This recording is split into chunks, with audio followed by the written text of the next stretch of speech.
네, 인사 나누시겠습니다. 함께 기도하신 자리에 있어서 고맙습니다. 곁에 있어서 감사합니다. 힘내십시오.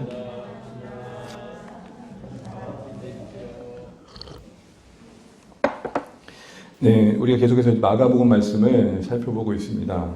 오늘 이 말씀은 성전을 떠나신 뒤에 제자들이 조용히와 물은 질문에 대한 답을 하고 있는 내용 중에 한 부분이죠.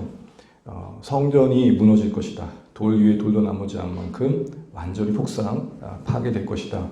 이 심판의 손을 드는 제자들은 궁금했죠. 설마 하는 마음에 조용히 묻습니다. 언제 일어납니까? 그리고 일어난다면 그 앞에 어떤 징조들이 있습니까? 바로 그런 내용에 대한 답을 오늘 긴 내용에 걸쳐서 3절부터 37절까지 하시는 겁니다. 내용을 살펴보시면 아시겠지만 그 내용이 조금씩 점진적으로 마지막 때를 향해 설명되어진 것을 보게 됩니다. 예루살렘의 멸망을 말씀하시면서 덧붙여 더 먼 미래인 그러나 반드시 올 마지막 때를 함께 염두하고 있는 것이죠. 성경은 언제나 어떤 본문을 보게 되면 이런 이중적인 의미로 이해되어지는 것들이 참 종종 많습니다. 예를 들어서 출애굽 그러면 당시 이스라엘에게는 애굽에서 건져 나온 정말 큰 역사인데 성경 전체에서 맥락을 보게 되면 신자된 우리에게도 구원의 역사로서 해석되어지는 것처럼 어쨌든 이스라엘 역사 속에 일어났던 여러 사건들이 이런 이중적인 의미 속에서 이해된다는 것 이해하시면 좋겠습니다. 그러면서 오늘 본문의 말씀을 보게 되면 오늘 본문은 특별히 이제 마지막 때를 바라보면서 살아가는 성도의 삶의 자세를 이어서 설명하고 있는데요. 우리가 오늘 본문의 이야기를 살피기 전에 이 마지막이라는 내용에 대해서 조금 개념을 정리할 필요가 있을 것 같습니다. 성경의 이 마지막 때, 다른 말로 종말, 이 역사의 마지막, 이 마지막이란 말, 끝이란 말을 어떻게 이해해야 될까요? 성경은 이 마지막이 이 역사의 끝날이 주님의 다시 오심, 다른 말로 재림과 함께 임할 것을 말씀하십니다. 그런데요, 이때 이 마지막 단순히 끝인가? 그냥 이렇게 마지막이란 말을 우리가 이해하는 것처럼 이렇게 쫑 끝난 것을 말하는가 할 때 그렇지 않다는 겁니다. 그래서 이 마지막이라는 단어를 쓴 헬라어가 텔로스라는 단어인데 두 가지 의미를 갖습니다. 끝이란 말과 목적이란 말을 같이 갖고 있습니다. 그런 의미에서 여러분 예수님께서 마지막 때를 말씀하실 때 이 마지막은 분명 끝이지만 단순한 끝이 아니라 목적과 관련된 끝입니다. 더 풀어보자면 목적의 성취를 말하는 것이죠. 그래서 주님의 재림과 함께 임하는 이 마지막 때라는 것은 주님의 계획의 완성을 뜻하는 것입니다. 주님의 계획이 뭡니까? 한마디로 말하면 창조하신 세상을 다시 회복하는 거죠. 아시는 것처럼 하나님 이 세상을 지으셨습니다. 그런데 이 세상이 지은 바 된 인간이 스스로 하나님 노릇하는 과정 속에 세상은 어그러집니다. 사실 드러나는 우리 이 땅의 기근, 전쟁, 갈등, 고통의 모든 요소의 중심에는 이런 안타까운 선택의 열매가 되는 것이죠. 그런데 그 죄로 망가진 세상을 하나님께서 포기하지 않으시고 온전케 하시겠다는 계획을 세우신 겁니다. 그게 범죄한 아담에게 하셨던 원시 복음의 핵심 내용이었습니다. 이제 여자인의 후손을 통해서 내가 뱀의 머리를 밟을 것이다.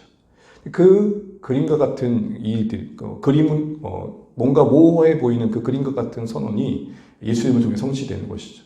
예수님의 오심과 고난당하심과 십자가의 죽으심과 부활, 이 모든 걸 통해 제 아래에 있던 우리가 하나님과의 처음 세상을 지으셨을 때 그 사귐의 관계를 회복하는 은혜를 얻게 되고 이 땅에서 그 관계 속에서 삶을 살아갈 수 있는 복을 누리게 되는 것입니다.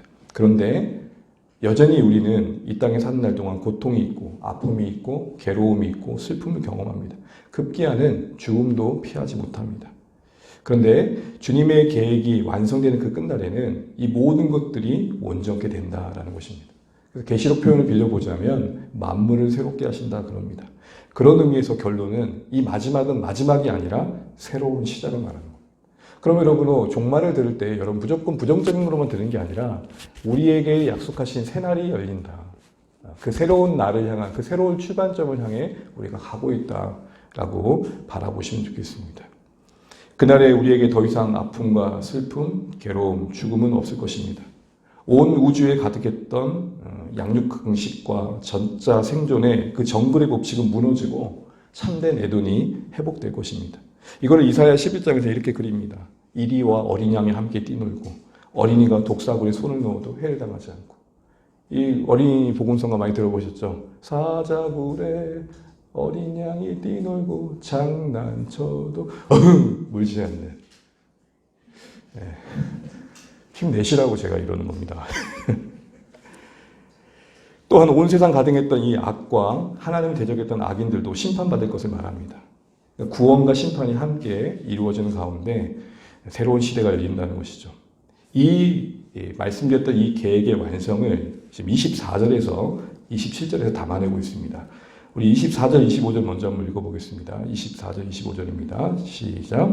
그때에 그 환난 후 해가 어두워지며 달이 빛을 내지 아니하며 별들이 하늘에서 떨어지며 하늘에 있는 권능들이 흔들리리라. 예수님께서는 영광스러운 왕으로서 그 통치권을 행하시면서 악을 심판하시고 자기 백성을 구원하시는 방식으로 새로운 시대를 여실 것을 말씀하시는 가운데 오늘 24절, 25절 내용 속에서는 악에 대한 심판을 말씀하십니다. 특별히 여러분 그때의 그 환난 후를 주목하십시오. 그때의 그 환난 후 해석의 여지는 여러 가지지만 저는 맥락상 이것을 종말에 연결시켜 보겠습니다. 그때의 그 환난이라는 것은 예루살렘이 파괴되고 멸망한 그 고통을 말합니다. 그 후 시간으로는 그 물리적인 시간의 양을 다 상상할 수 없겠죠. 그러나 분명히 그 후에 일어날 그 어떤 일을 말하는 겁니다. 결국 이 일은 예루살렘의 멸망 이후에 이루어질 바로 주님의 재림을 언급하는 겁니다. 근데 그때 어떤 일이 일어납니까? 해가 어두워지고 달이 빛을 잃고 하늘에서 별이 떨어지는 우주 전체의 천재계가 혼란을 겪는 이런 일들이 일어난다고 말하고 있습니다. 딱 이 말만 들으면 이게 문자적으로 그대로 이루어진다면 얼마나 공포스럽겠습니까? 물론 그렇게 보는 해석도 있습니다. 그러나 여러분 제가 한 가지 더 말씀드리고 싶은 것은 종말 그리고 마지막 때에 관한 메시지의 권면과 교훈의 언어들은 이미 구약에서 묵시문학에 사용되었던 언어와 반복해서 쓸 때가 많다는 겁니다. 무슨 말이냐? 갑자기 등장한 언어들이 아니라 구절들이 아니라 구약에 예언하셨던 그 묵시, 앞으로 이렇게 될 거야, 심판을 말씀하셨던 그 묵시 문학의 책으로 잘 대표적인 다니엘이나 에스겔에서 인용된 구절들이 꽤 많다는 겁니다. 그러니 오늘 이 말씀을 해석하기 위해서는 이 묵시 문학의 배경에 있었던 그 묵시 언어를 그 구약의 배경 속에서 이해하고 오늘의 신약을 이해하는 게 맞다라는 것이죠. 제가 장황하게 말씀드렸는데 이처럼 해와 달이 비를 잃고 별이 떨어지고 하늘의 권능이 무너지는 것은 이미 이사야 말씀, 그러니까 구약의 예언된 말씀 속에서 묵시적인 그 예언을 말씀하실 때 인용된 말씀들입니다. 결론적으로 말씀드리면 이 표현들은 다 무너지지 않을 것 같았던 국가나 나라가 무너질 때 엄청난 일이 일어났을 때 썼던 어떻게 보면 관용어와 같습니다. 우리 이사야 13장 10절에 11절 화면 한번 보고 한번 읽어보겠습니다. 함께 읽어보겠습니다. 시작. 하늘의 별들과 별 무리가 그 빛을 내지 아니하며 해가 돋아도 어두우며 달이 그 빛을 비추지 아니할 것이로다. 내가 세상의 악과 악인의 죄를 벌하며 교만한 자의 오만을 끊으며 강팍한 자의 공만을 낮출 것이며. 아멘. 이사야 13장에서 예언되었던 것처럼 앞으로 일어날 심판, 그 묵시의 언어 속에서 하늘의 별 그리고 그 빛, 해가 떨어지고 이 모든 것들이 이미 언급됐죠.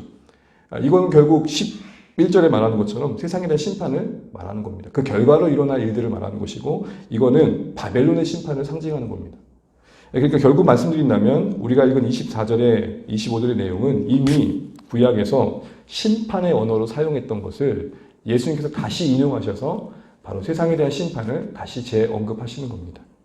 이렇게 하시는 이유는 하나님의 일하심은 일관되다는 것입니다. 구약에서나 신약에서나 하나님의 일관되게 이 악에 대한 심판을 계획하고 이루어가고 계신다는 겁니다. 이사야 34장 4절에도 하늘의 별들에 대한 이야기가 나옵니다. 만상이라는 표현으로 나오는데요. 이 말씀 읽어볼까요? 이사야 34장 4절입니다. 시작. 하늘의 만상이 사라지고 하늘들이 두루마기 같이 말리되 그 만상의 세자남이 포도나무 잎이 말린 것 같고 무화과 잎이 마름 같으니라. 이것은 에돔에 대한 심판을 얘기하시는데요. 비슷한 맥락에서 오늘 우리가 읽은 25절에 인용되어 있습니다. 자, 이처럼 보게 되면은 반짝반짝 빛나는 빛처럼 당시에는 꺼지지 않을 영광으로 보였던 이 세상의 권력들이 또 하나님을 대적했던 국가와 나라들이 무너질 것을 말씀하시는 겁니다. 언제요? 바로 주의 재림의 그날에. 여러분 여기서 우리는 한 가지 지나가는 이 말씀이지만 생각해 볼 것이 있습니다. 이 땅에서 빛나는 인생, 소위 스타라는 분들의 그 빛남이 얼마나 오래 이유지될까요? 신자라면 이 땅에서의 빛나는 인생은 아니더라 할지라도 하늘에서 빛나는 인생을 꿈꿔야 되지 않겠습니까? 우리는 보여지는 그 현란한 빛에 현혹당할 때가 많습니다. 현혹의 의미가 뭐라고 그랬습니까? 길을 잃다. 그래 여러분, 진리는 우리에게 우리가 어떻게 살아야지 분명히 보여줍니다. 우리 다니엘서 이 말씀 잠깐 읽고 넘어갈까요? 다니엘서 12장 3절입니다. 함께 읽어보죠. 시작. 지혜 있는 자는 궁창의 빛과 같이 빛날 것이요 많은 사람을 옳은 대로 돌아오게 한 자는 별과 같이 영원토록 빛나리라. 아멘. 우리 사랑하는 주안의 가족 모든 분들이, 우리 자녀 세대가 이 말씀처럼 지혜 있는 자 되어 결국 많은 사람을 하나님께로 돌아오는 영광스러운 인생이 되어서 영원히 빛나는 별과 같은 생애가 되면 참 좋겠습니다. 이 땅에서 우리가 무명하고 때론 연약하여 아무도 가치를 부여할 수 없는 자리에 있다 할지라도 하나님 앞에서는 하나님 뜻을 이루는 생애로서 쓰임받아서 주의 날에 하나님의 그 나라에서는 빛나는 인생들로 세워지면 좋겠습니다. 그리고 26절, 27절을 보게 되면은 여기서는 심판이 아닌 이제 구원, 주의 백성들을 구원하실 것들을 말씀하시면서 오늘 그 재림의 날이 이루어질 일들을 말씀하십니다. 우리 26절, 27절 같이 한번 읽어보겠습니다. 26절, 27절입니다. 그때에 인자가 구름을 타고 큰 권능과 영광으로 오는 것을 사람들이 보리라. 또 그때에 그가 천사들을 보내어 자기가 택하신 자들을 땅 끝부터 하늘까지 사방에서 모으리라. 바로 그때에는 바로 주의 그 마지막 날 때를 말하는 것입니다.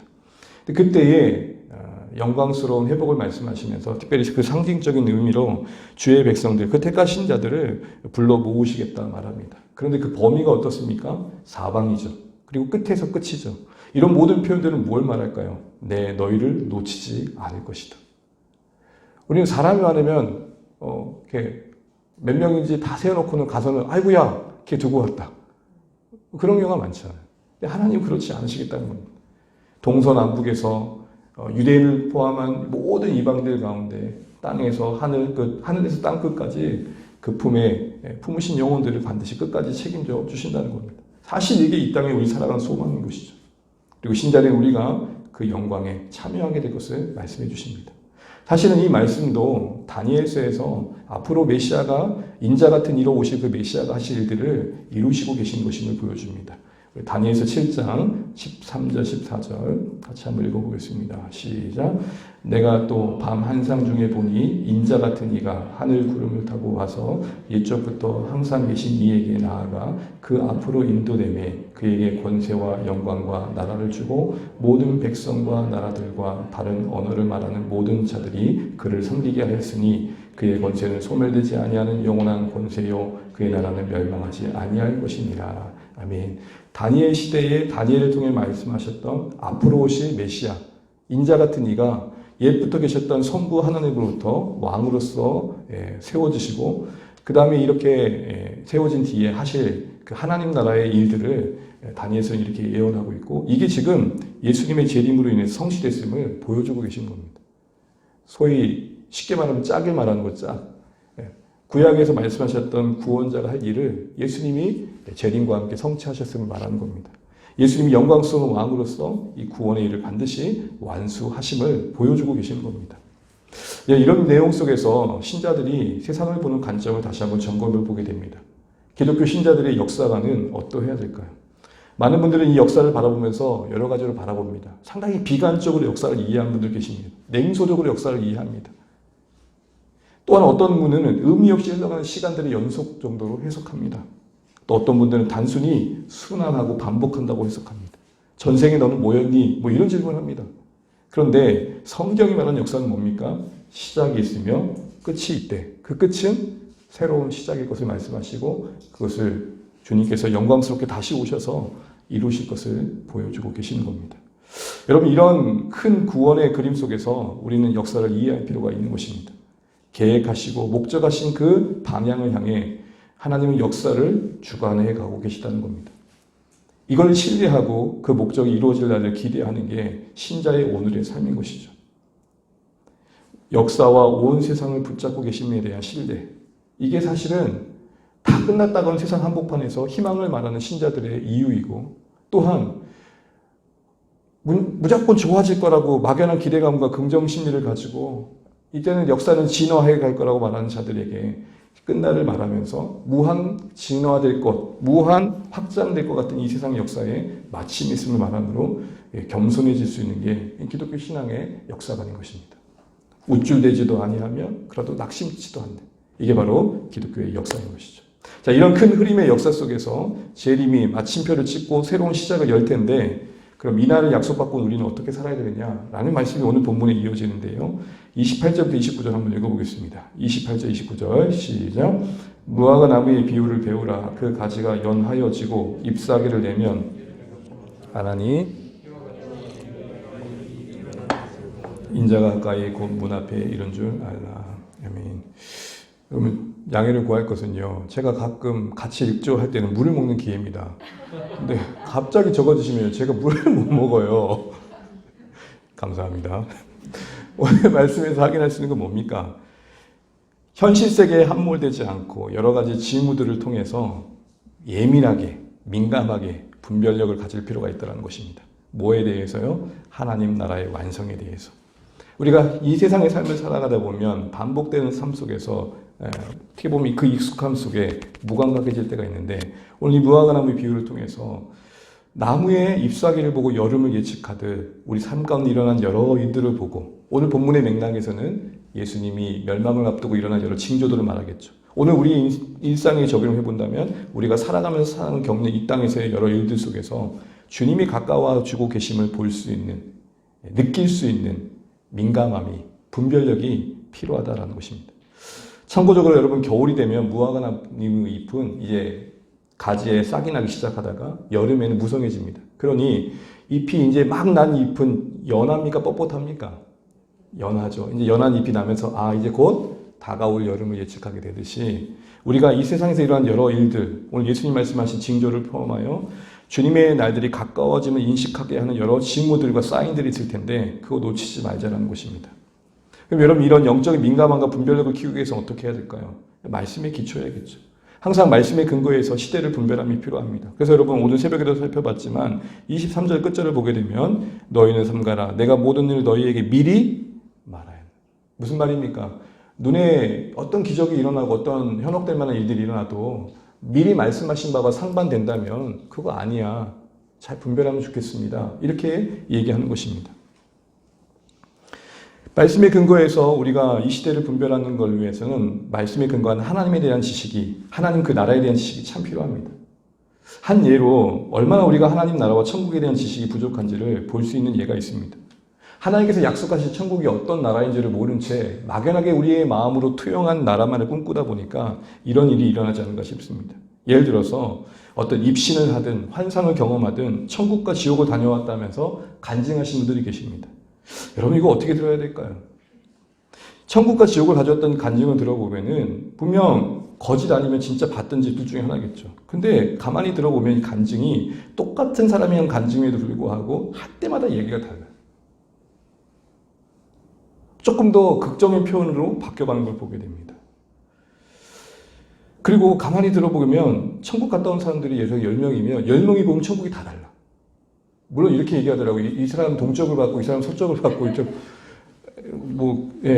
천국이 워낙 크니까 그럴 수 있겠지요. 근데 여러분 자칫 이런 것에 우리가 천국을 기대하게 되면 그리게 되면 하나님이 아닌 자신이 그리는 천국을 더 흠모할 수 있다는 걸 알아야 됩니다. 성경이 말하지 않는 영광에 흠뻑 빠지는 거죠. 그리고 이 욕망을 틈타서 악한 자가 장난질하기가 참 좋습니다.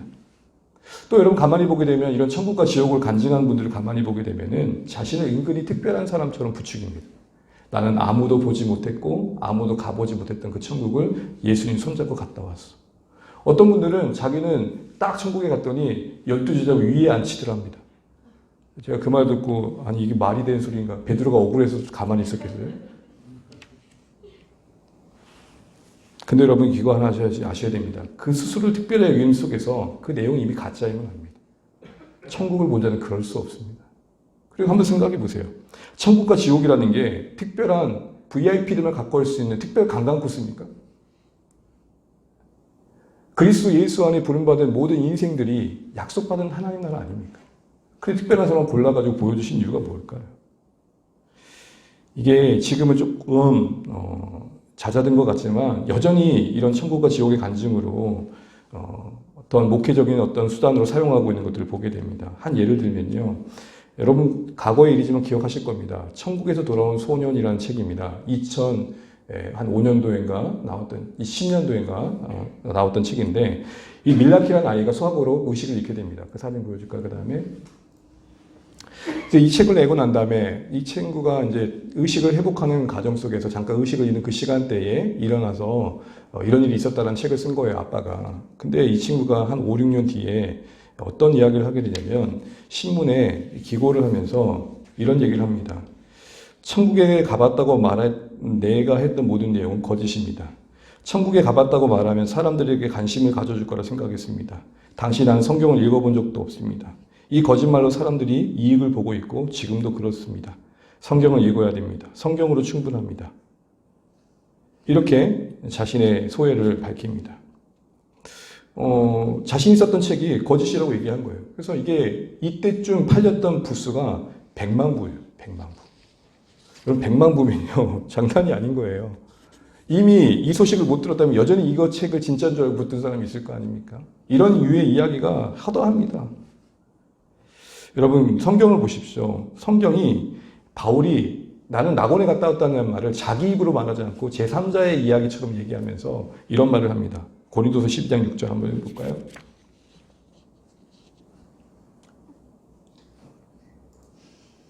한번 읽어보겠습니다. 시작. 누가 나를 보는 바와 내게 듣는 바에 지나치게 생각할까 두려워 그만두더라.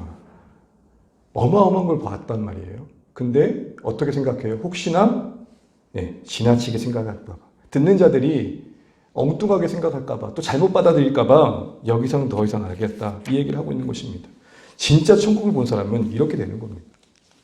무엇보다도 여러분 나사로와 부자의 이야기 속에서 부자의 요구에 대한 아브라함의 반응을 보십시오. 한번 누가복음 16장 말씀 읽고 마무리해 보겠습니다. 이 부분은요. 한번 읽어보겠습니다. 누가복음 16장 20절 31절 쭉 한번 읽어보죠. 시작. 이르되 그러면 아버지여 구하노니 나사로를 내 아버지의 집에 보내소서. 내 형제 5이 있으니 그들에게 증언하게 하여 그들로 이 고통받는 곳에 오지 않게 하소서. 아브라함이 이르되 그들에게 모세와 선지자들이 있으니 그들에게 들릴지니라. 이르되 그렇지 아니하니이다. 아버지 아브라함이여 만일 죽은 자에게서 그들에게 가는 자가 있으면 회개하리이다. 이르되 모세와 선지자들에게 듣지 아니하면 비록 죽은 자 가운데서 살아난 자가 있을지라도 구원함을 받지 아니하리라 하였다 하시니라. 아무리 죽은 자가 살아나 무슨 이야기를 한다 할지라도 말씀 앞에 굴복하지 않으면, 말씀 앞에 자신의 죄를 인정하고 예수 그리스도를 영접하지 않으면, 진리 위에서 서지 않으면 그거 다 참된 구원이 될 수 없다. 이 얘기를 하신 겁니다. 사랑하는 성도 여러분, 적어도 우리 주 안의 가족들은 분별력 있으시기를 주의 이름으로 축복합니다. 들어보면 그럴듯해요. 그런데 대부분 사람들이, 이렇게 이야기하는 사람들이 대부분 그 속내를 들어보면 다 돈이에요. 돈. 책을 팔아 돈을 보고 간증해서 돈을 보고. 이미 성경으로 충분히 우리는 천국과 지옥을 분별할 수 있고 알 수 있는 지식을 주셨습니다. 두 번째로 우리가 이 하나님 나라에 대한 지식을 온전히 갖는 것뿐만 아니라 우리에게 필요한 게 뭘까요? 정말 우리가 민감하고 분별력을 갖기 위해서는 새하늘과 새 땅을 이루실 그 주님과의 만남을 사모할 필요가 있습니다. 찬양에 그런 고백이 있잖아요. 구주를 생각만 해도 내 마음이 좋거든 주 얼굴 배울 때 얼마나 좋으랴. 이 사모함이 왜 필요합니까? 사모하면 설레게 되어 있고 설레는 그 마음속에 일상의 모든 것들이 그 설렘의 대상과 연결지어지게 되어 있습니다. 여러분 사랑에 빠져보셨지요? 심상희 목사님은 이렇게 하시고 김국희 목사님은 이렇게 하십니까? 서로 사랑의 대상이 틀리신 건 아니죠. 사랑에 빠지면 여러분 똑같은 햇살은 아니잖아요. 더 온기가 있게 느껴지고 흔들리는 바람도 그냥 바람이 아니라 연인이 나에게 보내는 편지 같고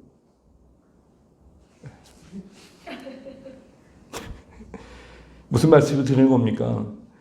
주님의 하나님 나라를 약속하고 계신 그 주님과의 만남이 온전해질 그날에 대한 사모함이 우리 가운데 있을 때 우리가 말씀드린 것처럼 바로 하나님 나라에 대한 온전한 기다림을 가지고 분별력을 가지고 민감함을 가지고 일상에서 마치 무화과 나무의 잎을 보듯 그냥 지나치지 않듯 그럴 수 있다는 것입니다. 이와 관련해서 주의할 게 있는 것 같습니다. 다시 한번 돌아볼 때에 왜 우리 안에 천국에 대한 사모함이 없을까라고 할 때 여러 가지 이유가 있겠지만 혹시 이렇게 생각하시는 거 아닙니까?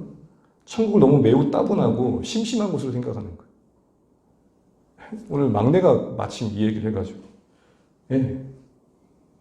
자기가 했으니까 할게요. 아빠 주님 곁에 간다는 게 왜 좋은 거야? 그래서 주님 곁에 가는 게 왜 좋은 거냐고. 무슨 말이야? 아니 천국 가는 게 왜 좋은 거냐고. 천국이 좋은 거니까. 근데 자기는 싫대요. 아직 즐길 게 남았대요. 즐길 게 남았대요. 하은이가 했던 말이지만 이 아이에게 천국은 아직 덜 그려진 거죠. 여러분 혹시 우리 천국을 천사들이 둥둥 떠다니면서 하루 종일 노래만 부르는 것으로 생각하고 있는 건 아니시죠? 갑자기 영화롭게 되면 날개가 생기고 그리고 나서 맨날 날아다니면서 노래만 부르는 나라로 생각하시는 건 아니죠. 또한 현재가 너무 만족스럽고 나름 행복한 삶을 영위하고 있는데 이 시점에서 천국이 실현된다면 오히려 번거롭다. 혹시 그런 생각은 아니십니까? 만약 이러고 있다면 진짜 우리가 천국을 충분히 모르는 것이죠. 우리가 천국에 대한 지식이 쌓여가면서 성경이 증언하는 천국의 영광을 알아가면서 그날에 대한 사모함이 자랄 수 있을 것입니다. 여러분 무화과나무 잎을 통해서 주시는 교훈이 다른 게 아닙니다. 바람이 휘날리는 그 가지 한 자락에도 주님의 재림이 느껴지듯 그것을 확인하는 방법이 되듯 우리 일상에서 겪는 여러 일들이 그 나라를 사모하고 있다면 그 나라를 기다리고 있다면 그 주님을 보고 싶어 한다면 모든 게 메시지가 된다는 것입니다. 돌아보자는 거죠. 우리는 일상의 모든 징후들과 사건들과 사연들 속에서 다시 만난 주님을 떠올리는 그런 마음들이 있는가? 혹시 그 마음의 여지와 에너지가 혹시 엄한 곳으로 향하고 있지 않은가? 되돌아보는 것이죠. 두 번째로 우리에게 주시는 교훈은 30절과 31절에 나와 있습니다. 같이 한번 읽어보겠습니다. 시작. 내가 진실로 너희에게 말하노니 이 세대가 지나가기 전에 이 일이 다 일어나리라. 천지는 없어지겠으나 내 말은 없어지지 아니하리라. 너무 많이 들어본 말씀이죠. 무슨 말씀입니까? 천지가 없어진 일이 있다 하더라도 말씀은 사라지지 않을 것이다. 죄의 재림에 대한 약속은 반드시 성취될 것이다. 이렇게 말씀하시는 겁니다. 가장 확실한 것은 그 나라가 이 땅에 이루어지는 약속이다. 이렇게 말씀하시는 겁니다. 그러니 내 상식이나 설마하는 우려의 마음으로 그 말씀하신 바의 확실성을 의심치 말아라. 이렇게 얘기하는 겁니다. 여러분 다시 한번 물어보면 좋겠습니다. 정말 우리에게는 그 나라가 실감되어 주십니까? 현실 속에서 느껴지는 그것만큼이나 그 나라가 와닿으십니까? 교리적으로 우리 누구도 주님의 재림을 부정할 분은 아무도 없을 것입니다. 그런데 그 재림과 함께 임할 그 영광스러운 주의 나라가 우리에게 얼마나 와닿고 계시는지요. 분명히 말씀하시고 계십니다. 의심하지 말아라. 혹시 그럴까 봐 재차 말씀하십니다. 내가 한 모든 말은 다 이루어질 것이다. 마치 우리의 마음을 아시는 것 같아요. 그렇다면 여러분 우리 할 일은 뻔합니다. 뭡니까? 반드시 그 이루어질 나라에 합당한 자로서 이 땅에서 준비되는 거겠죠. 한마디로 완성될 천국을 오늘 우리의 삶과 신앙과 공동체와 예배와 섬김 가운데 구현해낼 필요가 있다는 것입니다. 예를 들어볼까요? 우리 주일 예배로 돌아보시죠. 정말 천국이 이루어질 날을 기약한다면 그 천국에서 드려질 예배는 어떠할까라는 생각 속에 우리의 예배를 조명해 보자는 거죠. 내가 천국에서 이렇게 힘없게 예배할까? 무뚝뚝하게 예배할까? 이런 생각을 해보자는 겁니다. 미리 그날의 영광을 당겨서 오늘의 나의 삶의 모든 자리를 한번 되돌아보자는 겁니다. 혹시 나는 너무 비본질적인 것에 너무 바쁘고 있지 않은가? 이렇게 예를 들어볼게요. 여러분 시험을 보게 되면 시험 범위가 나옵니다. 근데 혹 그런 경우 있지 않으세요? 열심히 했어요. 정말 이건 내가 성자가 되겠다고 열심히 했어요. 근데 끝내고 봤더니 시험 범위 접어진 부분이 거기 그 다음 페이지. 앞에까지 열심히 했는데 시험 범위 그 다음 페이지 접혀 있는 거예요. 근데 학교 가야 돼. 우리 인생이 끝날이 그러면 어떨까요? 열심히 살았는데 시험 범위와 무관한 데를 열심히 했다. 우리의 삶 속에 완성될 그 나라가 비춰져서 그 나라에 부합한 삶의 가치를 만드는 일에 열심히 되는 게 필요하다는 말씀을 하고 계신 겁니다. 왜요? 확실하니까. 가장 확실한 거니까. 그러므로 구원 이후의 우리의 신앙의 여정은 천국의 삶을 연습하는 여정이라 할 수 있을 것입니다. 이러기 위해서 정말 이거 한번 생각해 보면 좋겠습니다. 삶의 현실 속에서 수시로 천국에서 일어날 일들을 한번 상상해 보십시오. 영광스러운 주님의 품 안에 안겨 위로받을 날 한번 생각해 보십시오. 우리 눈물 닦아준다고 하셨으니 그걸 한번 떠올려 보십시오. 또한 형제 자매가 서로 이제는 서로를 온전한 마음으로 끌어안고 축하해주고 격려해주는 그 아름다운 교제의 모습을 떠올려 보십시오. 우리가 예수님 닮는 모습으로 영화롭게 됐을 때에 그 아름다움을 한번 상상해 보십시오. 이런 수시로 생활 속에서 완성될 천국의 모습을 상상해 보는 이 거룩한 상상. 이게 여러분 우리 주일에 말씀했던 것처럼 생각의 싸움에서의 승리인 것입니다. 빌립보서 4장 8절에 뭐라고 했습니까? 무엇이든지 이것들을 생각하라. 할 때 그 이것들 안에 천국에 대한 상상도 포함되는 것이죠. 여러분 얼마나 하나님 나라가 이루어질 그날이 이룰 일들을 떠올려 보셨습니까? 어쩌면 그 날들의 상상은 오늘의 고단한 만큼 더 짙어질 겁니다. 육체의 한계에 무너질 때마다 천국에서는 이러지 않을 거야 하는 생각을 하는 거죠. 관계의 갈등 속에 힘겨울 때마다 천국에서는 이러지 않을 거야 라는 생각을 하는 거죠. 그럼 우리는 천국을 생각하지 않아도 될 만큼 너무 편안한 모습은 또 아닌지 돌아보는 것이죠. 사랑하는 성도 여러분, 반드시 이루어질 그 날에 그 영광에 초점을 두고 오늘의 우리의 삶을 맞춰가시는 하루하루이시기를 주님의 이름으로 축복합니다. 이곳에서 구체적으로 한번 생각해 보세요. 하나님 나라에서 이루어질 일들을 한번 상상해 보십시오. 세 번째로는 주님의 재림에 대한 일자에 우리는 관심을 가질 필요가 없다는 걸 분명히 해야 됩니다. 정확한 주님 오시는 날을 알아보려고 애쓰는 노력들을 하지 마셔야 된다는 겁니다. 32절 말씀 한번 읽어보겠습니다. 시작. 그러나 그 날과 그때는 아무도 모르나니 하늘에 있는 천사들도 아들도 모르고 아버지만 아시느니라. 여러분 재림의 때는 오직 누구만 아신대요? 하나님만 아십니다. 모든 것이 하나님의 주권과 계획하심이 있음을 말씀해 주시는 겁니다. 그러기에 그날을 기다리는 신자들은 궁금해할 필요가 없음을 보여주신 겁니다. 그런데도 여전히 재림의 때를 알아보려고 하는 시도들은 여전히 일어나고 있습니다. 여러분 말씀을 보시면 천사만 모른다 해도 그런 일이 했게요. 근데 누구도 모른대요? 아들도 모르신대. 예수님도 모르신대요. 이해가 되십니까 이게?